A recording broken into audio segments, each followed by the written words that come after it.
Just imagine क्या होगा अगर तुम्हें 1000 साल पुराने खजाने का पता मिल जाए, लेकिन ये खजाना किसी ऐसी वैसी जगह पर नहीं बल्कि शहर में मौजूद सबसे खतरनाक जेल के नीचे दफन हो। अब मान लो कि आप कुछ जुगाड़ करके जेल के अंदर पहुंच भी गए, लेकिन इतना सारा सोना लेकर यहाँ से बाहर निकलोगे कैसे? जानने के लिए वीडियो को एंड तक देखना। इस कहानी की शुरुआत होती है जैंग नाम के एक आदमी से, जो कि एक राइटर है और अलग अलग किस्म की कहानियां लिखता है। जैंग का सपना है कि वो अपनी लिखी कहानियों पर एक फिल्म बनाए, लेकिन एक फिल्म को प्रोड्यूस करने में काफी पैसे लगते हैं और फिलहाल जैंग के पास एक फूटी कौड़ी तक नहीं है। अब अगले दिन जैंग उस प्रोड्यूसर से मिलने पहुंचा जिसके लिए वो काम करता है, लेकिन ऑफिस आकर उसने देखा कि वो प्रोड्यूसर एक दूसरे राइटर की धुनाई कर रहा है क्योंकि उसने समय पर अपनी कहानी पूरी नहीं की थी। अब ये देखकर जैंग काफी घबरा गया क्योंकि उसकी कहानी भी अभी अधूरी थी, लेकिन इससे पहले कि प्रोड्यूसर उसका भूत बना था, उसने अपनी गलती मान ली और कहानी को पूरा करने के लिए 1 महीने का टाइम मांगा। लेकिन 1 महीने के बजाय प्रोड्यूसर ने जैंग को केवल 4 दिनों की मोहलत दी और अगर इन 4 दिनों में उसने इस कहानी को पूरा नहीं किया तो उसे प्रोड्यूसर के पूरे पैसे लौटाने होंगे। अब भारी मन के साथ जैंग अपने घर पहुंचा और उस कहानी पर काम करना शुरू कर दिया, लेकिन काफी पन्ने फाड़ने के बावजूद भी वो कोई ढंग की चीज नहीं लिख पा रहा था। आखिरकार जैंग इस काम से तंग आ गया और दिमाग को ठंडा करने के लिए बियर पीने लगा। तभी उसे पास में पड़ा एक बॉक्स दिखाई दिया जो उसके ग्रैंडफादर मरने से पहले छोड़ गए थे। इस बॉक्स के अंदर से जैंग को उसके ग्रैंडफादर का एक लेटर मिला जो उन्होंने जैंग के लिए लिखा था। अब चूंकि जैंग ने काफी दारू पी ली थी, इसलिए इस लेटर को पढ़ते पढ़ते उसकी आंख लग गई। अब सपने में जैंग ने अपने ग्रैंडफादर को देखा जो उसे एक खुफिया खजाने का पता बता रहे थे।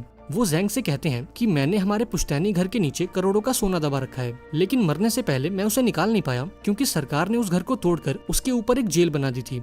अब अगले ही पल जैंग की नींद खुल गई और इस बॉक्स के अंदर से उसे अपने पुराने घर का नक्शा और एक सोने का बिस्किट भी मिला। अब जब उसने इस मैप को जेल के मैप से मिलाकर देखा तो वो पूरी तरह से हैरान हो गया क्योंकि ये दोनों मैप्स बिल्कुल सेम टू सेम थे। अब जैंग ने फैसला किया कि वो इस जेल के अंदर जाएगा और अपना पुश्तैनी सोना लेकर आएगा। अब खुद को गिरफ्तार करवाने के लिए जैंग ने अपने पड़ोसी का लैपटॉप चुराकर उसे नीचे फेंक दिया और इस अनोखी गलती के लिए जैंग को अरेस्ट करके जेल में डाल दिया गया।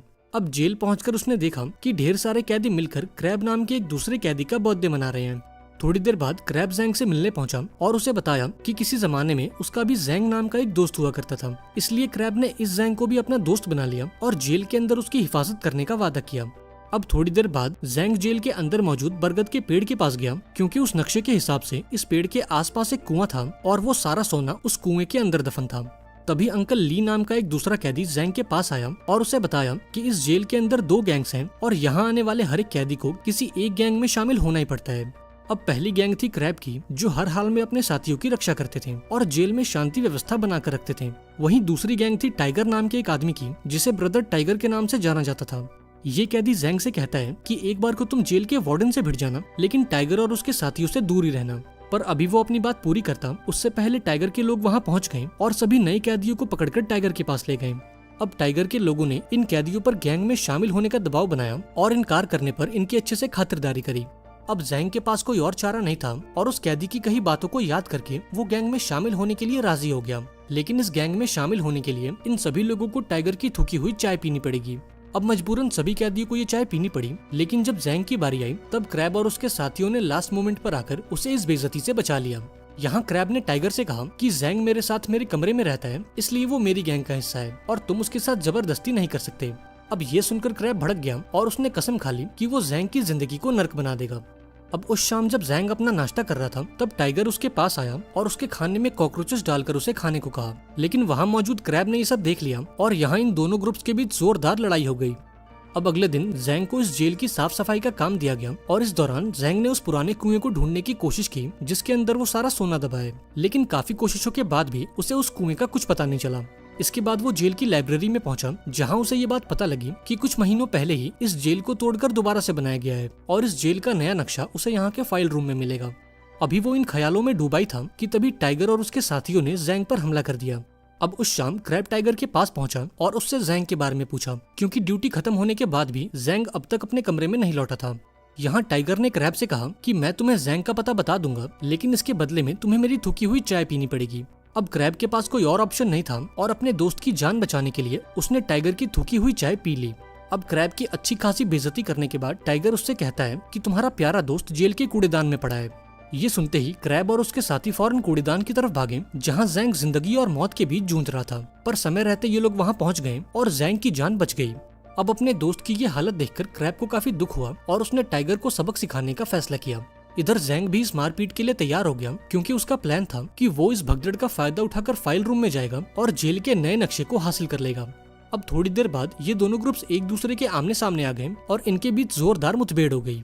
इस भगदड़ का फायदा उठाकर जैंग ने गार्ड से उस फाइल रूम की चाबी चुरा ली और फौरन उस कमरे की तरफ भागा। लेकिन इससे पहले कि वो अंदर जा पाता, टाइगर और उसके साथियों ने उसकी खूब पिटाई लगाई और इस मारपीट के दौरान जैंग ने उस चाबी को कहीं खो दिया।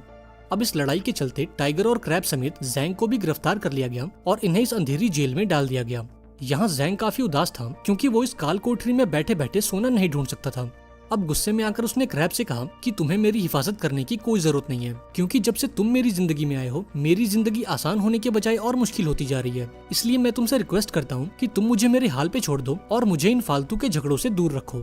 अब इन बातों को सुनकर क्रैब को काफी बुरा लगा, क्योंकि वो तो सिर्फ जैंग की हिफाजत करना चाहता था। थोड़ी देर बाद उसने जैंग से माफी मांगी और उसे बताया कि उसकी जिंदगी में दोस्तों से बढ़कर और कुछ नहीं है। इसलिए जब उसने जैंग की ये हालत देखी तो वो खुद को रोक नहीं पाया और टाइगर से पंगा ले लिया। इसके बाद उसने जैंग को अपनी कहानी सुनाई और उसे बताया कि आज से कई साल पहले उसका जैंग नाम का एक और दोस्त था, जिसने उसे गुंडों से बचाने के लिए खुद की जान कुर्बान कर दी। और उस दिन क्रैब ने कसम खाई कि वो मरते दम तक अपने दोस्तों की रक्षा करेगा।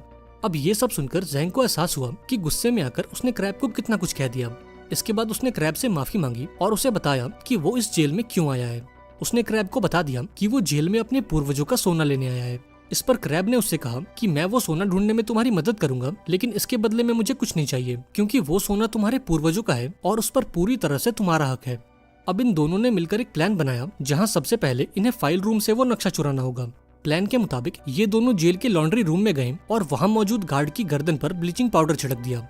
इस पाउडर के चलते गार्ड की गर्दन पर एलर्जी हो गई और उसे फटाफट जेल की इमरजेंसी रूम में लाया गया। इधर मौका मिलते ही जैंग ने इस गार्ड की यूनिफॉर्म चुरा ली और क्रैब को लेकर उस फाइल रूम में पहुंचा। अब काफी ढूंढने के बाद इन दोनों को वो नक्शा मिल गया, जिसके हिसाब से वो पुराना कुआं उस लॉन्ड्री रूम के ठीक नीचे मौजूद है। अब इस नक्शे के इस्तेमाल से ये दोनों फौरन उस कुएं तक पहुंचे, जहां इन दोनों को एक बड़ी सी दीवार नजर आई। जैंग को पूरा यकीन था कि उसका वो पुश्तैनी सोना इस दीवार के पीछे मौजूद है। इसके बाद इन दोनों ने एक एक हथौड़े उठा लिए और इस बड़ी सी दीवार को मार मार कर इसे तोड़ डाला। अब दीवार के टूटते ही जैंग फौरन अंदर आया और उस सोने की तलाश में लग गया। वहीं दूसरी तरफ क्रैब ऊपर जाकर पहरा देने लगा, ताकि अगर उसे कोई खतरा महसूस हो तो वो जैंग को इसकी खबर दे दे। अब देखते ही देखते कई घंटे गुजर गए, लेकिन अब तक उस सोने का कोई अता पता नहीं था। अंत में जैंग ने हार मान ली और यहाँ से वापस लौटने लगा, क्योंकि उसे लग रहा था कि किसी ने उनसे पहले ही वो सोना निकाल लिया है। लेकिन वापस जाने से पहले क्रैब ने दीवार में लगे इस लकड़ी के टुकड़े को निकाल लिया और ऐसा करते ही इनके पीछे एक अलमारी खुल गई, जिसके अंदर सोने के 100 बिस्किट मौजूद थे। अब इतना सारा सोना देखकर जैंग के तो मानो होश ही उड़ गए। यहाँ उसने सोने का एक हिस्सा क्रैब को देने की कोशिश की, लेकिन क्रैब ने ये कहकर इनकार कर दिया कि ये सोना तुम्हारे पूर्वजों का है और इस पर सिर्फ तुम्हारा हक है। इसके बाद ये दोनों सारा सोना लेकर ऊपर पहुंचे और इसे जेल से बाहर निकालने की कोई तरकीब लगाने लगे। अब थोड़ी प्लानिंग के बाद इन दोनों ने ये फैसला किया कि वो ये सारा सोना कपड़े उठाने वाली मशीन में छुपाकर इस जेल से बाहर निकालेंगे। ये मशीन्स इस महीने की 22 तारीख को इस जेल से बाहर जाएंगी और जैंग भी 22 तारीख को इस जेल से छूट जाएगा। लेकिन 22 तारीख को आने में अब भी काफी समय था और तब तक इन्हें ये सोना बाकी लोगों से छुपा कर रखना था। इसलिए जैंग ने अपना दिमाग लगाया और ये सारा सोना तेजाब की बाल्टी में डाल दिया, क्योंकि तेजाब कितना भी खतरनाक क्यों ना हो, पर वो सोने का कुछ नहीं बिगाड़ सकता। अब अपना पुश्तैनी सोना पाकर जैंग काफी खुश था, क्योंकि अब वो अपना सारा कर्ज उतार कर अपनी मनचाही कहानियों पर फिल्में बना सकता है। अब अगली सुबह टाइगर ने इन दोनों पर हमला कर दिया और यहाँ एक जोरदार लड़ाई शुरू हो गई। इस हाथापाई के बीच वो सारा सोना टाइगर के हाथ लग गया, जिन्हें जैंग ने तेजाब के डब्बों में छुपा रखा था। अब इनकी लड़ाई को सुनकर जेल के गार्ड्स भी उस कमरे तक आ पहुंचे, पर इससे पहले कि ये तीनों पकड़े जाते इन्होंने वो सारा सोना दोबारा से छुपा दिया। अब गार्ड्स के पूछने पर टाइगर ने बताया कि काम करते वक्त जैंग का पैर फिसल गया था और वो तो जैंग की मदद कर रहा था। अब पकड़े जाने के डर से जैंग ने भी इस बात में हामी भर दी और ये देखकर क्रैब को काफी बुरा लगा और वो समझ गया कि जैंग के लिए सोने से बढ़कर और कुछ नहीं है। क्रैब को इस बात का इतना बुरा लगा कि उसने मन ही मन जैंग से दोस्ती तोड़ दी। अब उस शाम क्रैब को खबर मिली कि उसकी बेटी काफी बीमार है और उसे आईसीयू में एडमिट किया गया है। ये जानकर वो जैंग के पास पहुंचा और उसके प्लान में शामिल होने की बात कही। असल में क्रैब को खजाने में कोई हिस्सा नहीं चाहिए था, बल्कि वो तो सिर्फ इस जेल से निकलकर अपनी बेटी से मिलना चाहता था।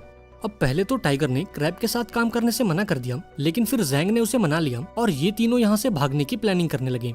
इन्होंने फैसला किया कि आज से 3 हफ्ते बाद जब जेल की एनिवर्सरी पार्टी होगी तो ये सभी सुरंग से होते हुए समंदर में कूदकर भाग निकलेंगे। लेकिन प्रॉब्लम ये थी कि उस पार्टी में अब भी 3 हफ्ते बचे थे और जैंग अगले हफ्ते जेल से छूटने वाला था। अब अपनी सजा को बढ़वाने के लिए उसने टाइगर और क्रैब के साथ मिलकर एक लड़ाई की और देखते ही देखते जेल के अंदर हंगामा हो गया। अब प्लान के मुताबिक गार्ड्स ने ये लड़ाई रोक दी और इन तीनों को सेल के अंदर डाल दिया। ऐसे ही दिन गुजरते गए और बहुत जल्द जेल की एनिवर्सरी पार्टी का दिन आ गया। अब डेकोरेशन के दौरान टाइगर, क्रैब और जैंग ने सभी बलून्स के अंदर प्रोपेन गैस भर दी ताकि वो धमाका करके गार्ड्स का ध्यान बटा सके और भगदड़ का फायदा उठाकर सुरंग तक पहुंच सके। अब उस शाम जब वार्डन अपनी स्पीच दे रहा था तब क्रैब ने इन बलून्स में धमाका कर दिया, जिससे जेल के कंपाउंड में हलचल मच गई। अब इस मौके का फायदा उठाकर ये तीनों सुरंग के अंदर घुस गए और धीरे धीरे आगे बढ़ने लगे। लेकिन इस दौरान एक मेटल के टुकड़े ने जैंग के पैर को जख्मी कर दिया और उसके पैर से काफी खून बहने लगा। अब ये देखकर क्रैब ने उस चोट को एक प्लास्टिक से बांध दिया और ये सभी बिना रुके आगे बढ़ते रहे।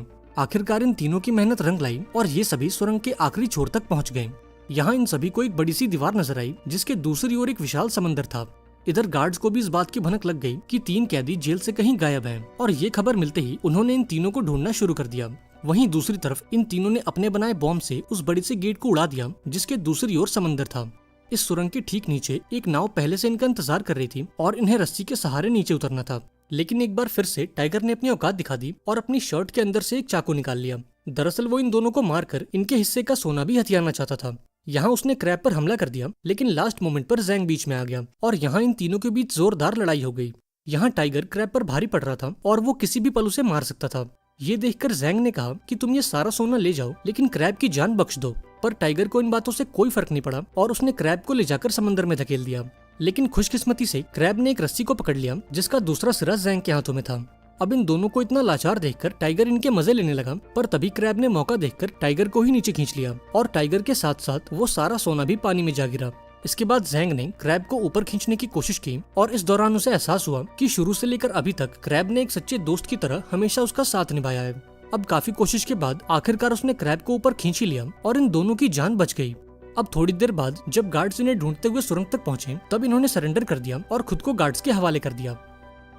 अब थोड़े दिनों बाद क्रैब को खबर दी गई कि उसकी बेटी की सर्जरी कामयाब रही और उसकी जान बच गई है। इसके साथ ही जैंग को यह बताया गया कि जो सोना समंदर में कहीं गुम गया था उसकी तलाश कर ली गई है और सरकार ने जैंग को उसका मालिक बताया है। आखिरकार जैंग की मेहनत रंग लाई और उसे उसका पुश्तैनी सोना मिल गया और फाइनली वो अपना सारा कर्ज उतार कर अपनी मनचाही कहानियों पर फिल्में बना पाएगा। आई होप आपको ये कहानी पसंद आई होगी। अगर वीडियो अच्छी लगी हो तो इसे लाइक कर देना और चैनल को भी सब्सक्राइब कर देना। मिलते हैं अगली वीडियो में, पर तब तक के लिए be safe and keep chilling.